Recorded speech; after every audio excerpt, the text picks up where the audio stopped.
Good evening. Thank you so much for coming tonight. Okay, you two, keep it down, okay? Just wait till everyone, wait for your turn.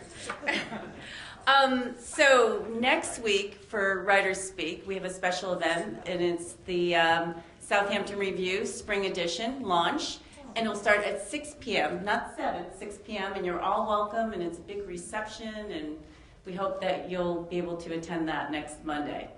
After this, please join us for a glass of wine at Dino, right next door, or almost next door. And I'm really excited to bring my friend Lisa here. We became fast friends after we were producing Here's the Thing with Alec Baldwin. And even though the show didn't last, our friendship did. So we're very happy to have her here tonight. I'll be doing my yoga positions later. I don't know if everyone's going to know what you mean. Unfortunately, And we have two special students introducing our readers tonight, our guests, Monique Mullane and Leslie Levin. So come on up, girls, and thank you.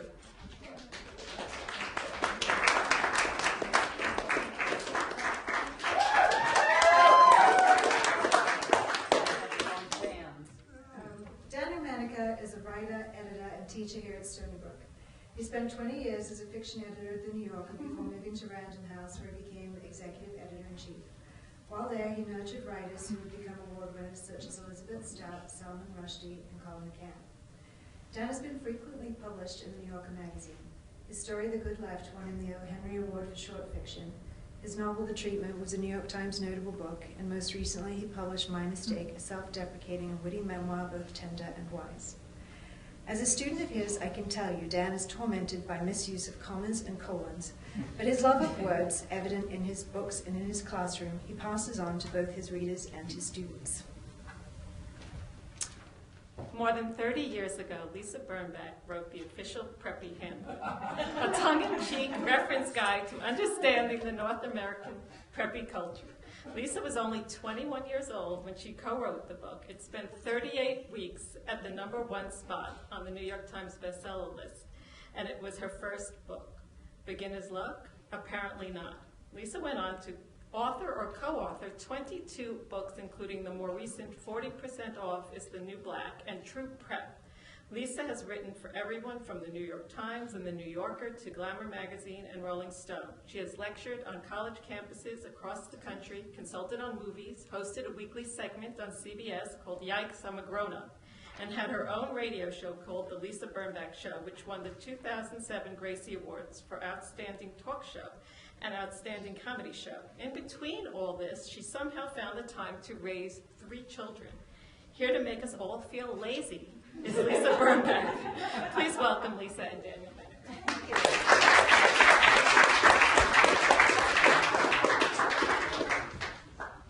So, yes, you should go. Do we have mics? oh, no, do we need mics? Do they need a mic? Yeah. Yeah. I'm a member of the faculty. What we're going to do is, we're going to talk about a little bit about revealing oneself in one's writing. And we have kind of not opposing, but contrasting feelings about this matter. Lisa is going to read something funny that she feels is a mistake to read, and she wants to commit the mistake here for you. And I'm a giver. and then I'm going to read something of similarly, I hope, short length, and then we're going to say to each other what we think it shows, either advertently or inadvertently. And then we're going to have you ask some questions. But the main topic really is, the main idea that we're trying to get across is that it's not possible to do good writing without showing something of yourself, except maybe shopping lists. But that probably also speaks volumes. So why don't you go ahead? And if you want to add to what I said, but just now. Actually, don't. It's for the third time. Well, before I debut this essay, I do want to say that I have not made a career of writing about myself, and I am very reluctant to talk personally on the printed page. I have no trouble talking about myself, and I have a good memory, so I like to share my memories with friends, but the printed page becomes a permanent record that I find uncomfortable. And with that in mind, I'm going to read you something that I sent to Dan as we were preparing for tonight's event that I said no one has seen, and I'm so glad I didn't publish it. And so that's why he said, well, why don't you read it in front of all these strangers? So that's what I'll do. I've never read it out loud. This is private. You're the only people to know. And the camera, and your phones, and the Twitter feed that is perpetually on in my head. And it's an essay called, Is There Still Time to Be Cool? With what advice would you like to reassure your 16-year-old self if you could travel back in time? The question appears all over the internet. I've read some of these essays, and none that I've seen have mentioned my enormous issue that started before 16 and continues to this day. Will I ever be cool? Don't say anything just yet. Let me go first. I was at a sleepaway camp. They called it a fine arts center for girls in 1969. The lone subscriber in my bunk to the Sunday New York Times. Think about how cool that made me. Reading about a music festival planned for that August. Wearing purple scratchy wool Bermuda shorts and a white blazer, which was our formal uniform. I approached our head counselor to see if we could get a group together and we could enjoy the music and culture in Bethel, New York. Needless to say, we focused on the music and culture of camp that weekend. It was Bye Bye Birdie and ballet recitals instead of Blood, Sweat, and Tears. And when I was finally able to see the movie of Woodstock, having already bought the record album and thrilled to Country Joe and the Fish saying the F word out loud, it was with my grandmother, who was so much cooler than me. She was one of those unusual for her generation emancipated women who went to college in the 1920s, went on a date the afternoon she married my grandfather, and later as a widow went to the notorious pornographic movie I Am Curious Yellow with her best friend who also swore. So yes, I saw it with my grandmother in a shopping center in Long Island. Who else was going to help me get into an R movie in the summer in a village where I had no friends? Go ahead and laugh, at least I wasn't wearing culottes. Cool was never even a dream for me. It was way too far away from where I lived. I wasn't disappointed by my lack of cool because I was fully aware that I was not entitled to it. It was just not to be. It was like saying I couldn't be the captain of the men's Olympic water polo team. Of course not. Why would I even expect it? I could get A's. I could make teachers proud of me. I could not be a style leader. I would not be popular in this iteration. There was no point in yearning for it because I was cool's little matchstick girl, destined to press my narrow, bespectacled face against the glass and look in. That same historic summer at camp in the Berkshires, my bunk was attending a social, you all know what those are, at a boys' camp. Because I was an almost legally blind summer camper in those purple culottes, yeah. Yeah, exactly. What was the point? I'd give it up. My friends urged me to hand my thick eyeglasses over to our counselor, and perhaps someone would ask me to dance. It was a fantasy, but a more modest one.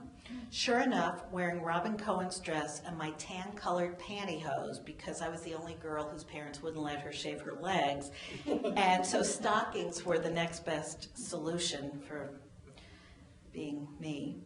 I was selected instantly, and I walked in the lodge. I danced and danced to Incense and Peppermints with the tall boy. He sounded cute. I really couldn't make out his face until a gong was beaten. It was time to walk to the other lodge to watch history in the making, the moonwalk of Neil Armstrong. Unfortunately, this is all true, not exaggerated, I could no more find my counselor than I could find the other lodge. I missed history, and Stu, I think that was his name, had wandered away with all the other cool people who could see. I remember thinking then the jig was up, but at least I got asked to do the jig. Other adventures in uncool: harlequin glasses in first grade, wearing tie shoes until the end of 5th grade. Come on, nobody else had to do that. I thought it was cool, but my Jonathan Logan orange houndstooth pantsuit with matching poor boy hat was probably anything but. Luckily, no photographic evidence exists of that. It was a whole outfit, never a good idea on a pre-adolescent. When I was in the 8th or 9th grade, I got a cool part-time job passing out flyers for a really hip suede boutique called the Stitching House Bootery. Anybody remember that store? The Stitching Horse. It was on Friday afternoons. It paid $3 an hour. I was so excited. It was easy. All I had to do was, what I wrote here I should read. It was easy, and Stitching Horse was a leather and suede store beyond my financial and stylistic reach. It was an upgrade. They told me they'd give me something to wear to help promote the merchandise. It was a very long, deep purple suede and leather fringed coat. Savvily, I wore my school uniform under it and reported for work in my knee socks and loafers. And I recall that I actually worried that my headmistress might pass me on the street and mistake me for a hippie. That could happen. I was a tall, gawky girl with tortoiseshell glasses, braces on her teeth, and very likely a headband on her head, wearing a coat that should have belonged to Janis Joplin. Saturday nights found me at home watching Mary Tyler Moore and trying on my mother's high heels. If being cool meant being disaffected, I was the last thing from it. I was a conscientious enthusiast. If being cool meant having the kind of hair that would bounce and fall into place, forget it. If being cool meant being a good dancer, ditto. If being cool meant that I had acolytes, again, count me out. The air of unstudied ease and casualness that is cool was undermined by any misbegotten efforts to make everything look easy. The girls who were cool and popular, you couldn't have one without the other, in high school had long hair and boyfriends. I'm not sure what else they had in common. Obviously, if I could have figured out, I would have tried to copy it, unless it involved cigarettes, drugs, sex, alcohol, cars, or fun. They say that those who have great high school years have nothing left to look forward to. Those girls with long hair, actual cup-filling breasts, boyfriends, and clear skin had to have peaked then, no? It had to go downhill after graduation. I had the hair and the skin, but they didn't make me friends. Suffice it to say, I did not come close to peaking in high school. But as a late bloomer, I'm a bit disappointed in myself for wanting a kind of retroactive high school coolness. This is a long essay. Isn't it too long? No. Really? Okay. Yes, that's the problem. See if you ever get there. No, I think we know the answer to that. Yes, that's the problem. Not the cool of 2 piercings in one ear, a tattoo of my chi at the base of my spine, or being the mom who incessantly says the word shit at Parents Association meetings. This is a woman we all know who insists that though her husband proudly votes for the GOP, she will not be part of the right wing. Insert shit word right here. And she mentions Burning Man one too many times during coffee with the dean. You will not see a streak of blue in my hair or a teeny tiny braided braid or anything but age-appropriate brown or brownish. I will never wear pants with a slogan on the bottom. I will not wear mini skirts anymore. I have bade farewell to tie-dye, and you have my word on that. I would like you to think of me as substantial, intelligent, fascinating, vivacious, honest, entertaining. But cool wouldn't hurt, would it? Not that being cool matters once you've hit the chronological middle. I mean, it sounds so banal. But I still want to be cool. Oh, I do. I want 3 boys to invite me to the prom. We had no prom at my school. I want to look great without effort or surgery or much makeup. I want my hoop earrings to look perfect, my bangs to fall right, to look like a natural when I pick up the guitar, and to have the President of France marry me after 11 weeks after we've met. So I say to 16-year-old me, you won't care about being cool if being cool means becoming the embarrassing mother. Of course, I'm that too. I'd say to my 16-year-old self, forget about your headmistress. One day you'll be seated next to her at a luncheon, and she won't remember you, and she will be so bland and shriveled that you will almost feel sorry for her. Just almost. I tell my 16-year-old self that popularity is a false god and that she should major in engineering and invent the cell phone. I tell her being cool is not as important as being loyal, kind, consistent, and being brave. Then I tell myself to explain this to my future children because someday, somehow, I would be entrusted with the lives of 3 innocents who would, from time to time, look up to me. Your turn.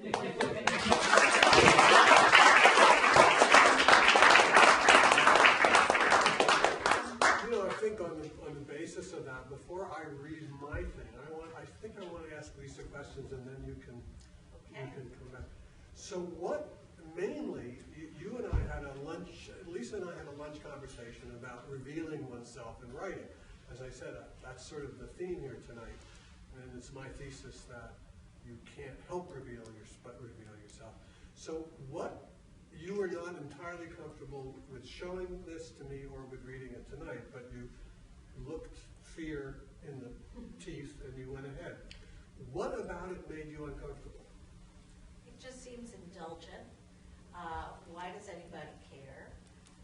My private, anybody who knows me knows I'm uncool, first of all. That's just a fact, and that's fine. That's fine. And I think it's funny that I went to see Woodstock with my grandmother because nobody else wanted to see it with me. I was so uncool that I didn't even know to be embarrassed, to tell you the truth. But the reason I'm uncomfortable with it is because who cares? Well, don't you think, in an interview I did with somebody, you want us to use these? Who cares? That's why.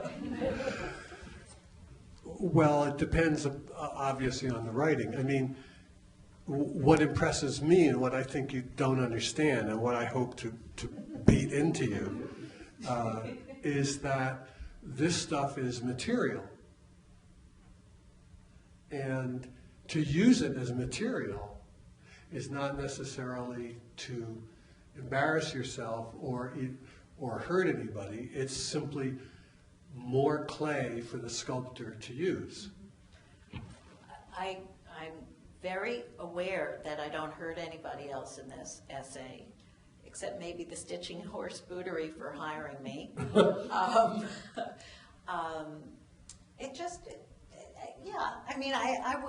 I could easily imagine if I were writing fiction to give a character my geeky, nerdy subscription to the newspaper, unpopular, blah, blah, blah.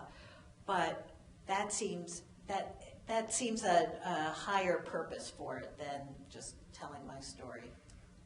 To put it into fiction. Yes. You don't, you have not reached your pinnacle of coolness that you hope to.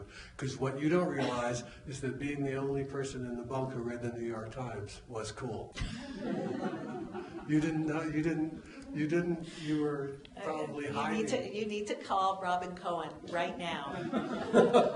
That's all I have to say. No, I guess I could publish this. You could. I could, I suppose. I don't know where, but I could. It is a piece of writing, and it's a very good piece of writing.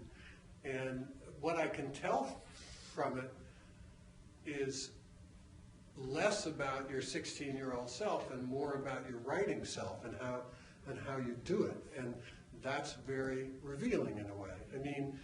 The first sentence of this essay is, see, I have the advantage because I have her essay and she doesn't have mine, so I know it's not fair. The first sentence is, with what advice would you like to reassure your 16-year-old self if you could travel back in time? And I think about the structure of that sentence. With what advice would you, and I think that's interesting. it's fancy. It's cool, actually. It's like you don't put the preposition at the end. There's this very strange structure. I went to good schools. And you got A's. And you did get A's. Also, there is a clothing obsession, which I think is shared by... The Jonathan Logan pantsuit. I mean, no, it's all over the place. It's, I mean, the coat that you wore and so on. Oh, you're right. Well, So that gives away something. That I'm female. That's your female, right. Yeah.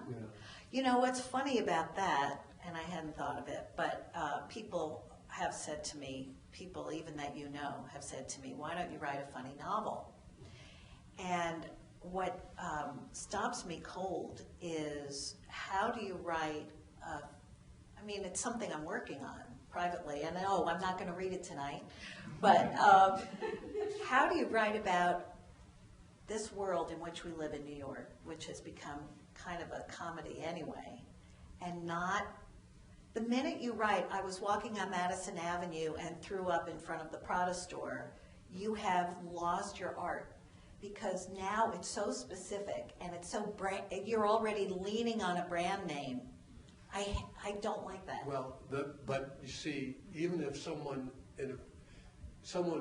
I think someone would understand that Prada must be a brand name. I don't think you need to, it's not necessarily hip to use specifics like that. I don't like that. Right. Right. So, yes, I do talk about clothes, and I did mention some brands, but the thing about Woodstock is funny because there's a kind of indirection about it that I find very stylish. I approached our head counselor to see if we could get a group together and we could enjoy the music and culture in Bethel, New York. That depends upon people knowing that that's where Woodstock was. And it's not that you don't say that, but you delay it until later. And I actually wasn't absolutely sure what you meant. And I thought, this person is sly. And that's another thing that's in here, is your slyness. Oh, I'll take that. I'll take sly. Let's move on to you. In a second. A couple of other things. The same historic summer camp in the Berkshires. What camp would that be? It was called, and it had such a, it's still in business. Don't blame me, I didn't name it. Belvoir Terrace. And where was it? Lenox, Massachusetts. So that all of us incipient artists or would-be, wannabe artists could go to see the dance at Jacob's Pillow and see concerts at Tanglewood. And who was your social with? Mackinac, Camp Mackinac. Interesting. My uncle owned a camp in the Berkshires. Oh, That's I why know. that's why I'm so curious Isn't about that crazy? Yeah. I didn't even hesitate. Oh wait, you want to hear something? That my real claim to fame was, yes, I was the first one asked to dance. And of course I didn't see the boy, but he told me while we were dancing, and this is what I mean, I have kind of a good memory, that his girlfriend, so immediately he was showing me it wasn't serious, his girlfriend in real life played the daughter in the movie of Goodbye Columbus. The Patinkins, no, not the Patinkins, the Patinkins' little daughter. Yeah. Wow. Yeah. And you couldn't say to him, I'm going to write I'm going to write the Preppy Handbook. No, you I couldn't say that. because you didn't know it. I didn't know. But guess what? I had already read Goodbye Columbus by the time I was at that dance, because that's what cool girls do when they're at home on Saturday night. By the way, somebody in this audience was a writer on the Mary Tyler Moore Show. Really? Yes, really. I once, which one? This one? Susan Silver. I interviewed her once. Mary. Mary Tyler Moore. Mia. And before I went to interview her, she was having a conversation for some reason with Tom Brokaw. I don't know why. It was in a suite or at the studio, or I can't even remember. And I was told where to wait, and I waited where I was told to wait. and I heard Mary Tyler Moore and Tom Brokaw having a conversation. It was not embarrassing, it was not intimate, there's nothing secret about it. Darn. I know. Nevertheless, when Mr. Brokaw came out and saw me standing there, not having realized that I was standing there, I was just standing there rigidly, waiting. He said, "Why are you here?" And I said, "I'm here to interview Mary Tyler Moore." And he said, "Not a word of what you just overheard, if you overheard anything, is to be in your piece." Wow. And I said, "Well, I don't think I would have been planning to do that anyway." So I got back to the New Yorker. I wrote the Talk of the Town piece. I think it appeared. And he was a friend of another writer. Anyway, at 4 that afternoon, or the afternoon the magazine came out, Mr. Brokaw called me and apologized for his behavior. But anyway, I think someone... Once he knew who you were. Once, I don't think it had anything to do with moi. I think it had to do with the New Yorker. Before he knew that he knew that he apologized. He's sick now, so he won't. You know, there's one more thing here. There's a kind of repeated indirection here that you in your conversation with me, in your conversations with me, in your conversations in the green room, there's the slyness that I talked about consists of sort of depositing things that you hope that your reader, and it's true in the prep work too, that there's a kind of saying, it's an interesting combination of informing and narrating on the one hand, and also almost educating. There's an educational aspect to this, like about comportment. And in a way, this fits in with your preppy work and other books that you've done. There's this, it's not like didactic, but there is a sort of instructive element. Do you know at all what I mean? I certainly do in the preppy stuff. I think well, for example, my prepositions don't dangle. No. And That's instructional. That's instructional, It is. I Well, guess. I'm definitely, I'm down with the slyness. And yeah, I'm cool with it. And yeah, I think, I'm really dying for us to turn the Okay. camera on to you, but I will say that when I had a radio show a number of years ago, my producer asked me to use simpler language on the radio. No, she said, we have to talk about your language. And I said, I don't think I've sworn once, as far as I can recall. She said, no, it's not that. You use words with a lot of syllables. And she said, serious. And she said, why don't, I know you've written for the New Yorker once in the magazine, several times online. And she said, and I know you've written a lot for Parade. Why don't you think of yourself as the Parade person when you're on the radio? And I said, I don't dumb down. I don't, it's whatever Lillian Hellman said. I won't recut my fashion to, yeah. What? When she was going in the McCarthy hearings, I'm just trying to show off now. In any case, I said I would not like to do that. And she said, we would like you to do that. What did you do? So what I did was I probably, because I want the approval of all authority figures, and I turn everyone into an authority figure, I did exactly as she suggested, but with a little slyness, I started something called the Word of the Week contest, in which I would ask my listeners, once it was helpful when I actually had listeners, it worked much better, to vote on their favorite word of the 4 multisyllabic words that I had chosen. And then, the winner the first week was the complicated word Schenectady. And I actually called, when we tallied the votes, I actually called someone in the town hall of Schenectady and gave her the award. But that made me feel good. That made me feel subversively good, but it wasn't a Well, win. it's very revealing, in fact. I mean, you kind of got back at her. That's showing her, right? And then, I think that's a demonstrative retort to her instructive Yes. remarks. yes, I think so You too. showed her. I showed her, and then as the show got better, and I got better, and the guests got more exciting, I piggybacked on my guests' language and just talk the way I talk. And I do think maybe it's the way I talk isn't. I think it's the way I write as well. I don't think it's too different. No. And I think the only thing I'm very conscious of is not repeating a word frequently and having some balance between short sentences and very long sentences, just to not be boring.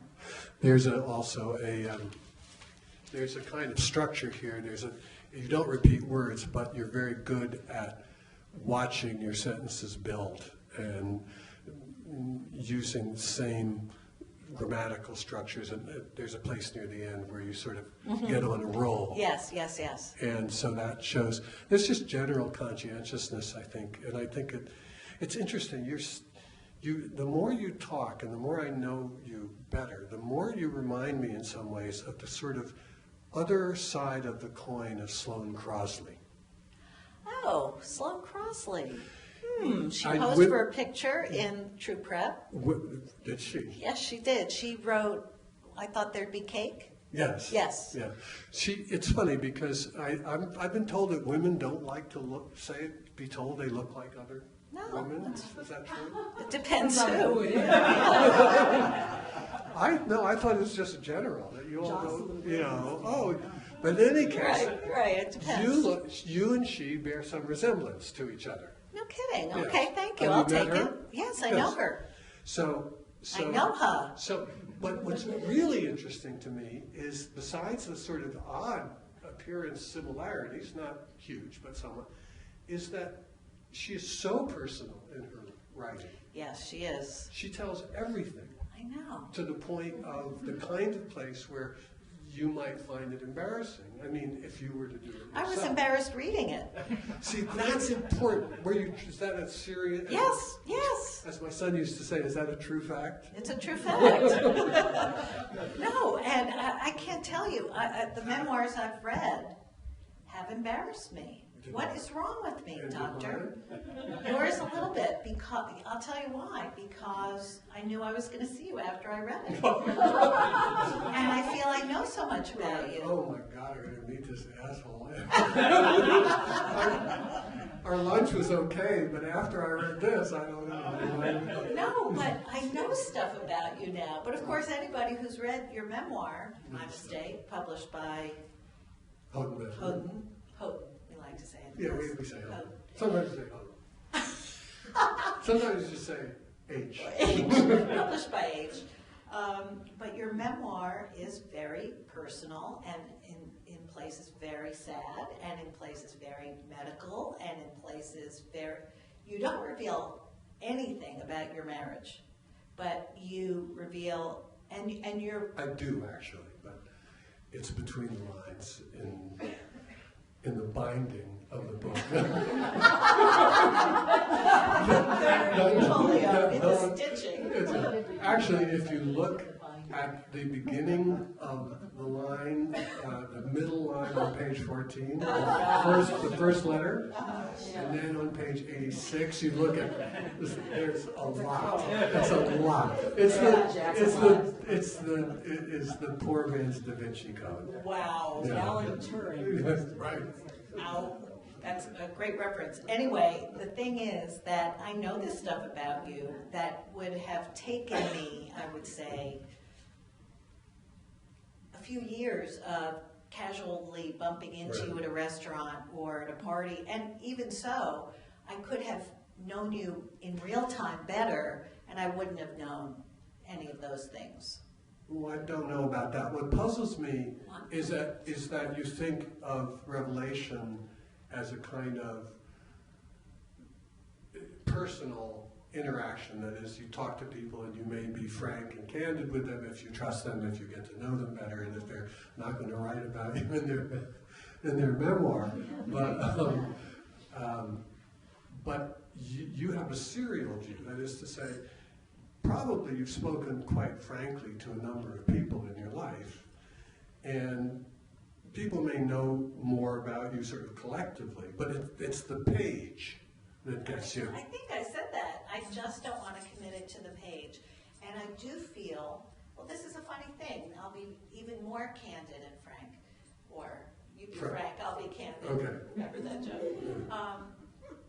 We met the first time maybe 30 years ago, or 28 years ago, and then we... See the precision, the 30, or maybe it was 28, I think it's very good. Interesting. Yes. And then we bumped into one another at an awards ceremony, but we knew of one another because we used to have the same agent. We used to hear, she always talked about her other clients to make us all feel even worse about our And vice versa. Yes, I'm sure. And it worked. It worked like a charm. And so I felt a familiarity with you when I sat next to you and passed you notes at that award ceremony. Right. I mean, who would pass a note to a total stranger? It was at the James Thurber Award, and we were mocking, making fun of the people, some of the people. Well, it's a humor award, and some of it isn't funny. What are we supposed to do? What are we supposed to do? So then, when Kathy Russo said, do you want to do a discussion with Dan Menaker? I said, oh, sure, Dan. But then we had lunch to prepare this exquisite program that was so obviously well prepared and rehearsed. And I thought, oh, there's all this stuff about, we got new information about one another, and yet anybody could read that book and know these personal things about you. My feeling is that... Obviously, you want to share. Yeah, it's partly narcissism, and you don't have it.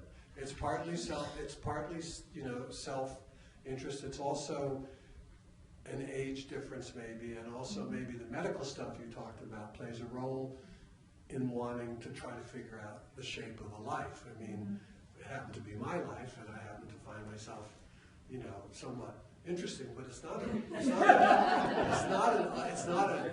I wasn't held captive in Abu Ghraib for 8 weeks. I mean, I didn't, none of that stuff. So you didn't have to, but you wanted to. Yes, I tried to, actually. But it's not embarrassing. The stuff that's Crosley, now she's embarrassing. The stuff that's in the book is stuff that I think I would have told just about anybody if I got to know them. And the people who don't, I got a great email, best email I've ever gotten.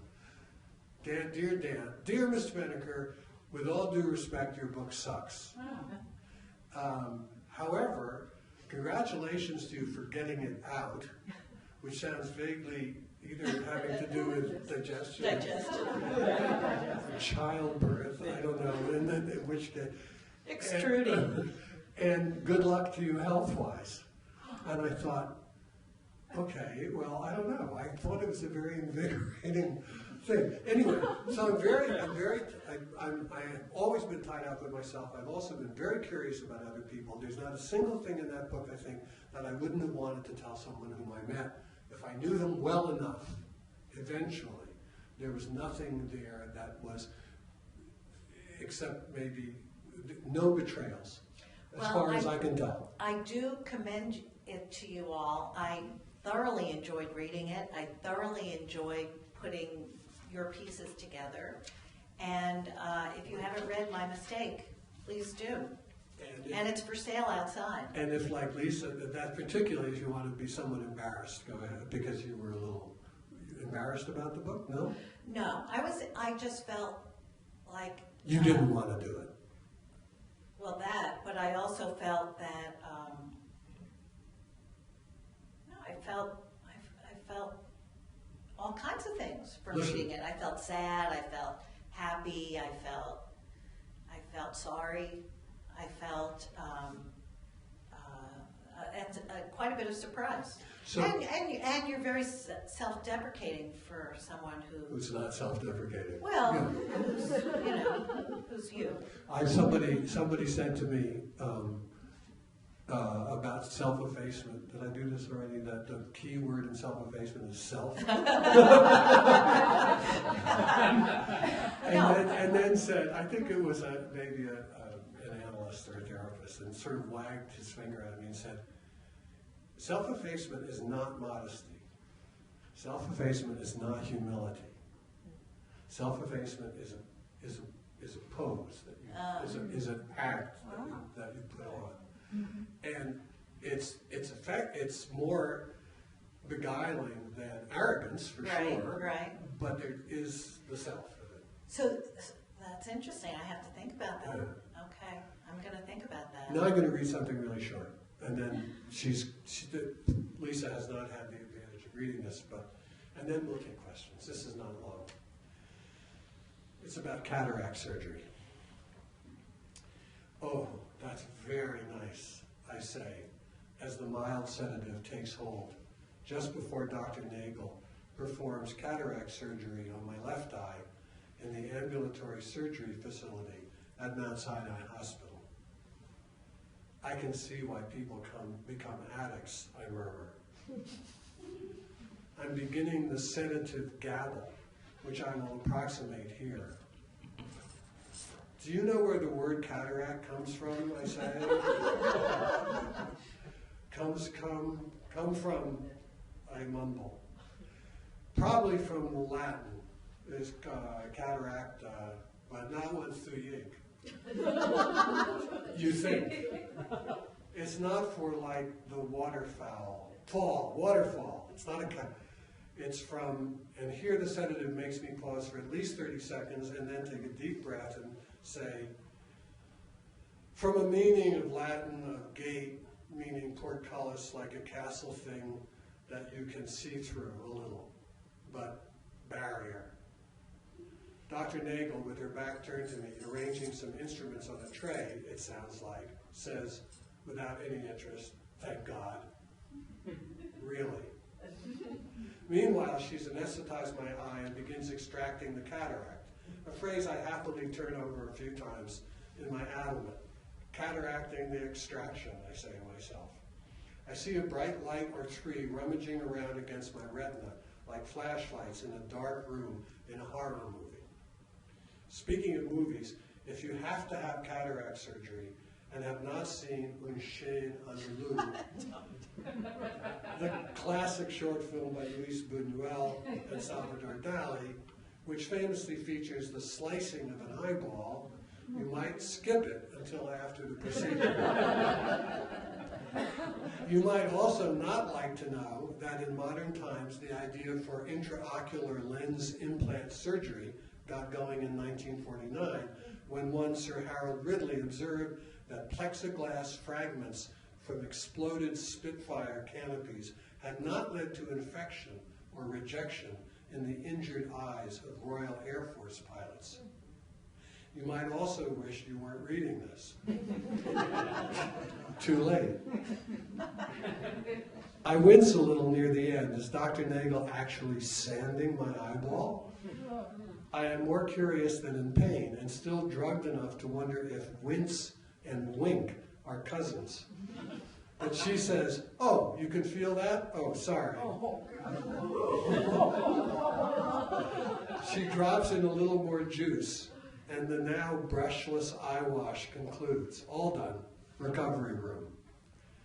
That night, I can't sleep because however I position my head on the pillow, a beanbag's worth of pain settles in the back of my left eye and begins to creep backward and upward into, well, I don't know where. Sinus? Medulla? It's getting worse. Also, I have a floater, like a little tangle of black thread in my vision, and some lights are beginning to appear when I move my eyes from left to right. And, yes, right to left. They are like split-second coronas around the edge of a personalized solar eclipse. I've read enough and been counseled enough by Dr. Nagel to know that although they are fairly common, these phenomena indicate the possibility of a detached retina. an unusual but not wildly uncommon complication of cataract surgery. I decide to grimace and bear it, or grimace, I'm not sure how you say it. Until about 2:30, when the pain and my concern about retina detachment, considered a medical emergency, get the best of me, and I call the answering service for Dr. Nagel and Dr. Schulman, her colleague. I'm hoping to make an appointment as early as possible in the morning.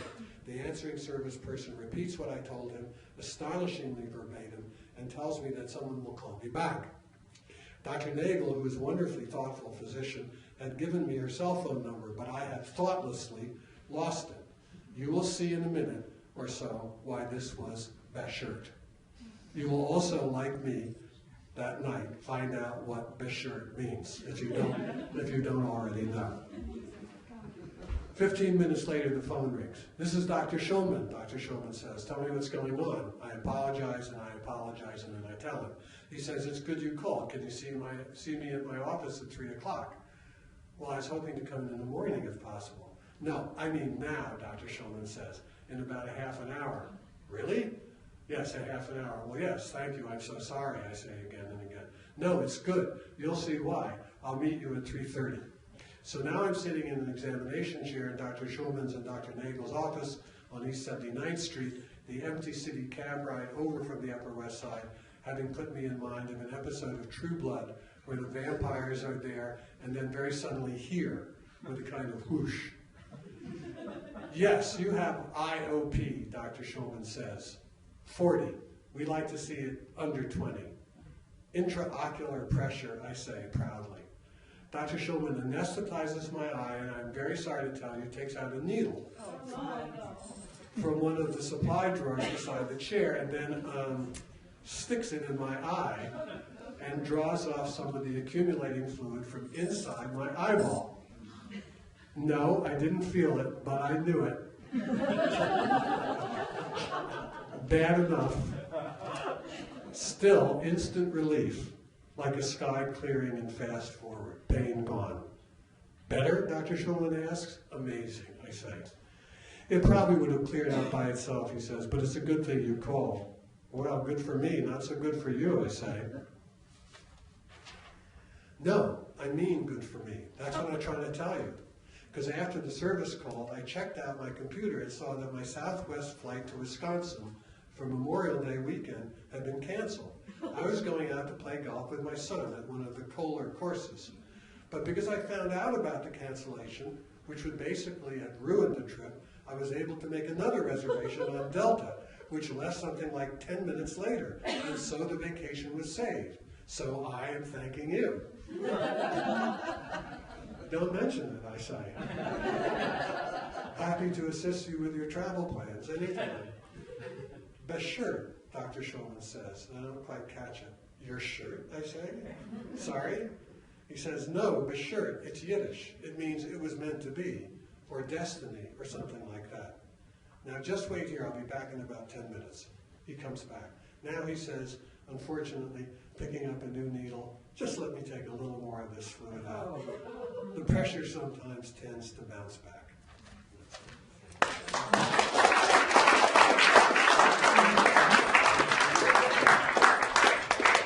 So for 5 minutes before we take questions, what do you know about me from just hearing that? It was sly that Dr. Nagel was a woman. Why? I don't know. You just said Dr. Nagel. You didn't use a first name. So I immediately thought, oh, that Dr. Nagel. Dr. Man Nagel. Dr. Male Nagel. Your pronunciation of the Yiddish is subpar. Yeah. Yes.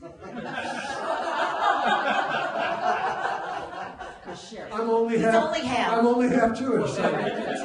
So Okay. what do you expect? Fuck off. Go ahead. And you're very smart, and it was 3:30 in the morning that you went to see him? Yeah. Wow, it's a great story. So the next time I walk into the office, everyone's like I'm the sheik of Araby. They're all like, oh, Mr. Menaker, how are you? And I think, what's going on here? I'm so stupid. And Dr. Nail comes out and says, "Oh, thank you, thank you." I said, "What?" I said, "I was afraid that you might be upset that I said there was a..." She said, "No, the phone has not stopped ringing." Since the piece ran. Since the piece ran, the practice had increased by 30%. Because this guy saw me at 3:30 in the morning, so... And Bashir. And Bashir. Interesting that when the piece ended, as it did, we all were overjoyed. Not that it was over, but it was a joyful piece. We all burst into applause. I almost burst into flames. Now you see that kind of piece. It's very personal. It is very personal. I'm in it. And you're in it. And Dr. Schulman and Dr. Nagel. I didn't talk about Dr. Schulman's unbelievably John L. Lewis eyebrows. Oh, wow. That was probably the the young people here decision. have no idea what I'm talking about. That's okay. Well, those of us who were born during the Depression. I think that I loved it. I mean, it was, Thank you. and how interesting that the New York Times published it. Well, it was the last piece in their anxiety series, which they unfortunately stopped. The problem with the anxiety series is they didn't know who to go to. They went to a lot of people who were really anxious. And who didn't, I mean, I can't tell you. I mean, what's not in here, and what's really important, what's not in the memoir often, is the darker part. It's the darker parts. I mean, there's a lot of dark stuff in the memoir. What's not in here is how terrified it is. Yes, that is not there. But Why not? because I think one reason that people write about themselves is to manage themselves, and I thought this was a way of managing this experience. I can't quite explain it. I think humor also is a way of dealing with terror, and it felt like I also had, actually the name of the Paris Review interview with me online is That's Material, and that's a reason that I wrote it is that it was material. I mean, it was an experience that was unusual and that I could do something with. So it was as if someone had given me a little gift, but it was very scary. Yeah, well, that doesn't come through. Yeah. You seem like you're wearing a reporter hat, not a patient hat. Yeah. It does, I think, come through in the little asides about, unfortunately, takes a needle. Right. There's Right. a substrate of terror in there. And I think we would have a different experience if we read it because your voice was lilting and Yeah. sort of bouncy, and so you comforted us. Does anyone want to ask any questions about whether they should talk about their sinfulness in print somewhere? Yeah. Well, I'm not going to ask that, but I'm a little surprised to hear Lisa say, I have not read the other 21 books, so I don't know what those books are about, but I experience you as a very personal, this is who I am, genre person. Oh, interesting. I do too. So that's like a shock. And I happen to be much more in your camp, which is, stop me if you've heard this. Uh-huh. So I'm really interested to hear if that's true. Maybe we should ask your husband if that's true, because maybe that's a perception that you have about yourself to distance yourself when you are being revealed. I definitely think that in my books, and when I call them books, that's a little bit of an exaggeration. Some of them... Well, that's revealing to all by itself. Oh, some of them really are paper products. Or the books. They're published by Bounty Press, I think. Yes, right? exactly. They're list books, and I didn't even But write them by myself. they're great. And, yeah, well. I mean, I'm sorry. I'm not meaning to be self-effacing because I'm effacing not just me but other people involved. But I do feel like if you read my stuff, you know some things about me. I'm friendly. I want to make you happy. Instructional. I want to make you better. I think that's really important, actually. I It's think, kind of there's a, irritating. well, no, it's not, and you make it very funny, But you but made a distinction between on the page, and I also did not hear your radio or see your TV gigs. In that, are you able to be, or do you? Totally, because it goes Right. away, it vanishes. But it in doesn't. the thin air. It doesn't. That's kind of like a false. Yes, but I think it goes away. I believe that meant at the time, and I don't think anybody's, gonna see the Well, this is kinescopes your of mine. life. Yeah, This is exactly. your life. I don't think the kinescopes of the early show are gonna Okay, so you're survive. talking about in print, it's something that you're conscious of. In this venue, I'd rather not be so exposed. Correct, Okay. correct. I also had a medical, thing. I was I'm sick. just very- Yeah, no, I'm very articulate. you are. I had a medical thing. I That's had, what I do. We fill in if you don't talk quickly enough. We're the Yeah, I'm same sorry. person. I'm so frightened now. so I was sick in 6 years ago or 7 years ago, and I told some friends, not everybody, not because I was ashamed or embarrassed, but because the people who knew felt obliged to call me every day and ask what was the latest story.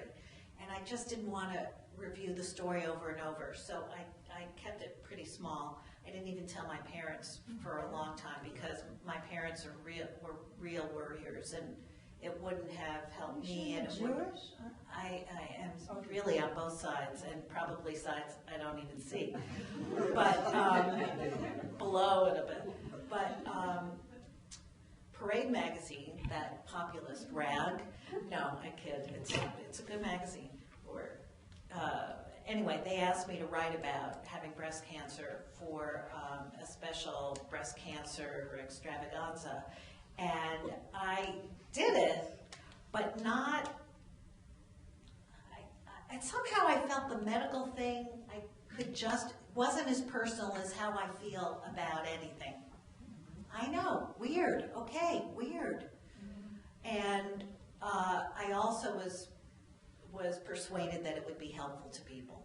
It was helpful to my surgeon who, because I mentioned him by name glowingly, did also. Business increased 30%. Correct. But, and I'm glad to, We yeah. should have a writer's commission. Yeah, it should be, yeah. But I guess I'm just going to say that there's something wrong with me. I'm just going to guess that it's a neurosis of, shame. I'm ashamed. No, there's something right with you, I think. Any other questions? Yeah. Do you feel the same way about writing about your family? Yes. I can't write about my family. First of all, I have 3 children. I refer to them in print as Exhibit A, B, and C. And it's stuck. I started that actually on the radio. I refer to that. Sometimes they'd even be on the show when I was really pressed for guests, but I never used their real names just because ever since I first sort of came out in public with my first book, I've had the strange luck of having some strange, and I don't even know what we call them. Stalkers. Stalkers. Yeah. Overly. Robert De Niro and Rupert Pupkin. Yeah. Yeah. Rupert Pupkin has been. Anyway, so I just wanted to give my kids privacy. Then when my kids got older, they said, "You can't ever write about us." And then I got divorced. They said, "You must never write about that." And so it's easier for me to write about my birth family, but still not so easy. And, eventually I may. And then I think, oh, a play. My mother would make a great character in a play. And maybe I'll do it. I mean, I want to, and I want to write fiction mostly, but I will. I think many of you are probably writers, and I'll just say one sentence. This is something that you're going to struggle with, in most cases, not all cases. But most of you who want to start committing words to paper are going to probably end up dealing with this dilemma. And I think it's really the reason that I thought this might be a good idea is for you to hear sort of from 2 different sides, because it depends on how much you want to show. I mean, it's like how many clothes you're going to take off. Right, and I do believe that I know I'm not keeping everything a secret, and I don't want to, but I don't. Oh, here's another reason why I don't want to write about myself. In the memoirs that really made giant splashes in the last several years, particularly by women, there's the woman who discovered that she really loved being sodomized. You heard me. I read that book from cover to cover and thought, oh my God, why would she tell us? Why would she put that in writing? And then there is Katherine Harrison, who wrote The Kiss, about her affair with her father. And I read that cover to cover and took a shower. And Daphne Merkin, who gets spanked and loves it. And, you know, there is, and the guy who maybe wrote a novel or a memoir, 1,000 Little Pieces, his drug addiction, and the Barbara, somebody else, Gordon was it? I'm dancing as fast as I can, the Valium addict, and the drunk, the woman who had a dog and was an alcoholic, and she died. And I mean, she didn't die because she wrote the book, but the point is that I keep thinking, why do you want to tell us this? And it seems to me that my only answer is because you need the attention. Why would a woman who has 3 children, who probably read, write about her sexual affair with her birth father? Write it. Don't publish it. I mean, I also understand that I'm afraid. I don't have anything like that. I mean, I have the day I didn't want to visit my dad in the hospital because I was, doing something else. But I don't have anything that's sensationalist or sexual or substance-y. But I do want to say one thing about I want to interrupt myself for a second.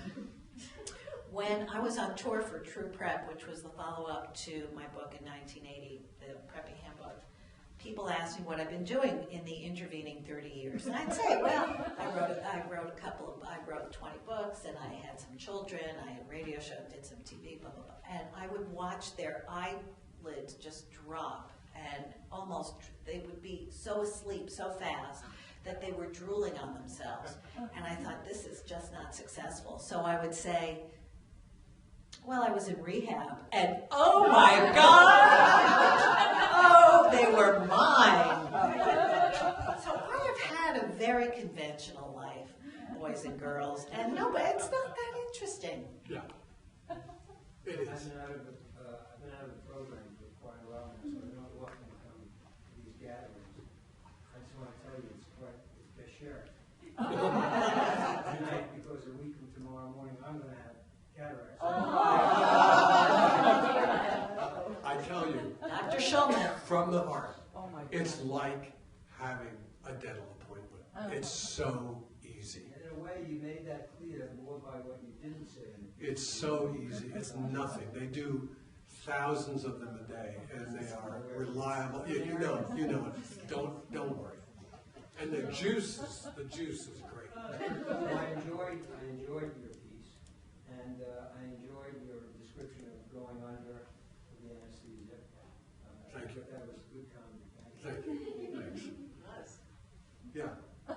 Oh, hi. Well, Lisa, I just wanted to say, I wish I'd heard this talk before I wrote my memoir. And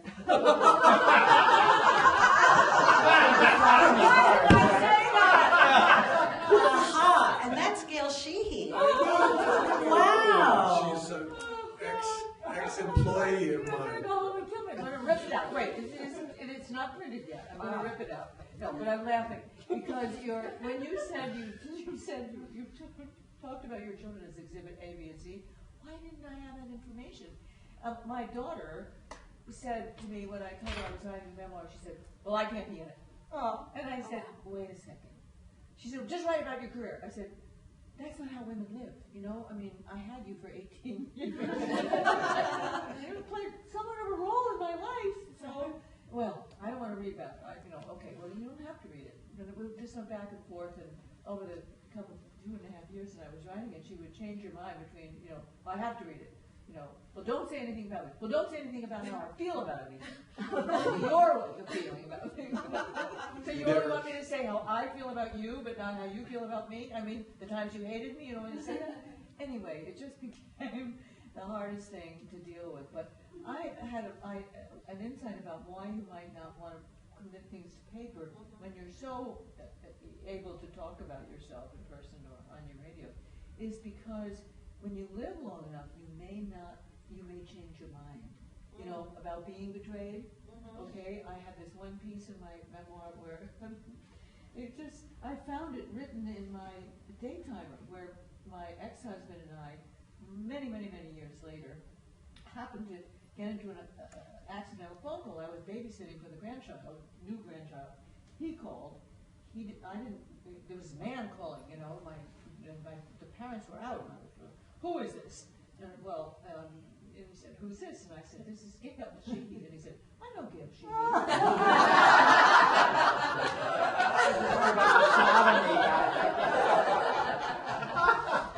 And then we had the most delightful conversation about, I'm just here gooing over the new baby. He said, well, what did he do today? I said, well, he went to body movement class. What's body movement class? So we had this wonderful conversation, at the end of which we said, isn't she a fabulous mother?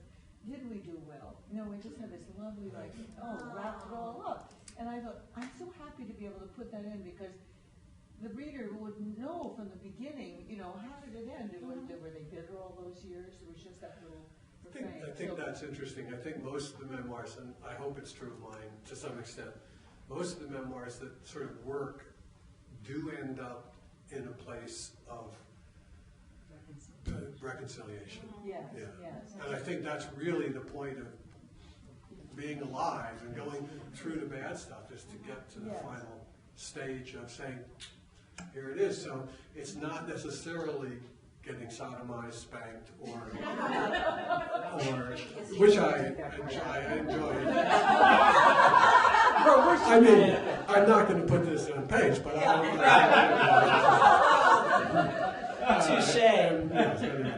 It also plays memoirs end that way, and some reconciliation after telling us all the detail. I don't know. What about Girl Interrupted? Yes, it does. I read that too.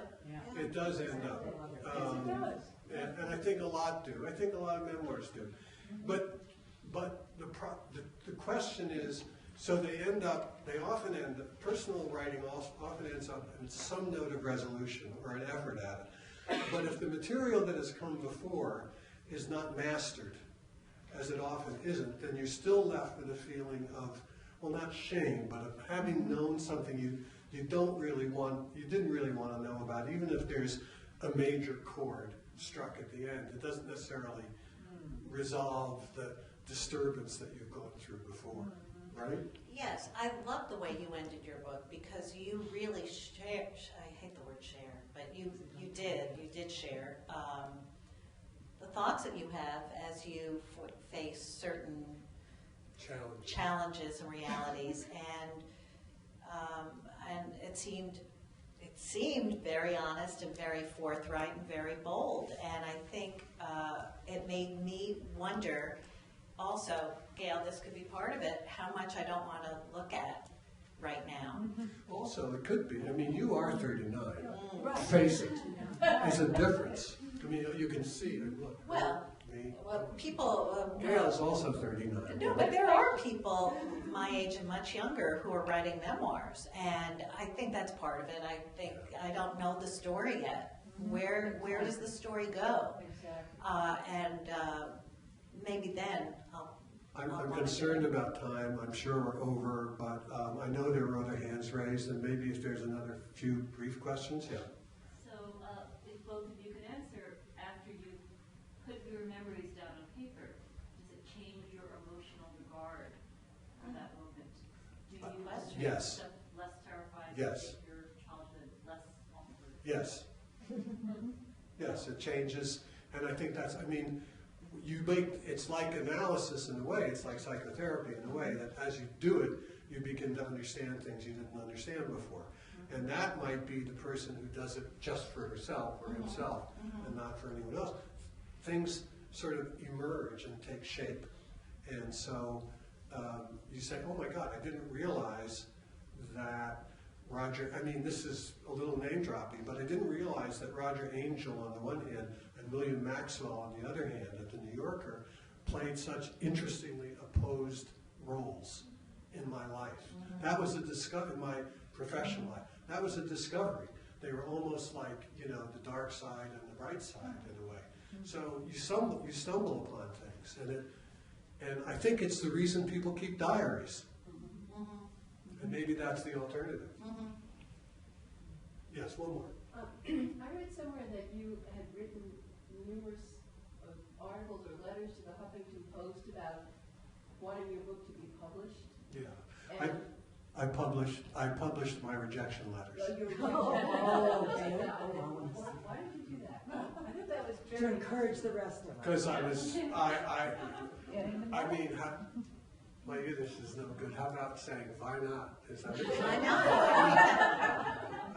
Why not? it seemed to me, it's a little bit like, a lot of people write memoirs to sort of master negative stuff. I was being rejected all the time. I mean, there were 8 or 9 rejections. You mean of this book? Of this book, One yeah. second. And in fact, the guy who acquired it, as I say in the acknowledgments, was let go, I think, 2 days after he acquired my book. So it wasn't auspicious. But, and actually he's a brilliant editor. He's an amazing guy, but I don't really know what happened. I don't know why I did that. I think it's a way of showing off how impervious I was. Just saying, I don't care. Also, I also thought it was genuinely interesting to see how different people rejected the same submission. One sentence here, then another person falling all over herself saying how fabulous I was, but unfortunately, on and on and on. I thought that was, you know, people who don't know about this, who, you know, were maybe thinking about being writers. It's interesting. One was incredibly cold, and I know why. I mean, also I was in the business for 15 years, so I sort of knew what was up. I just thought it was inside information, and there's a lot of that in the book, too. I mean, a lot of stuff about publishing in the book. Should we stop, I think? Thank you very much. Thank you.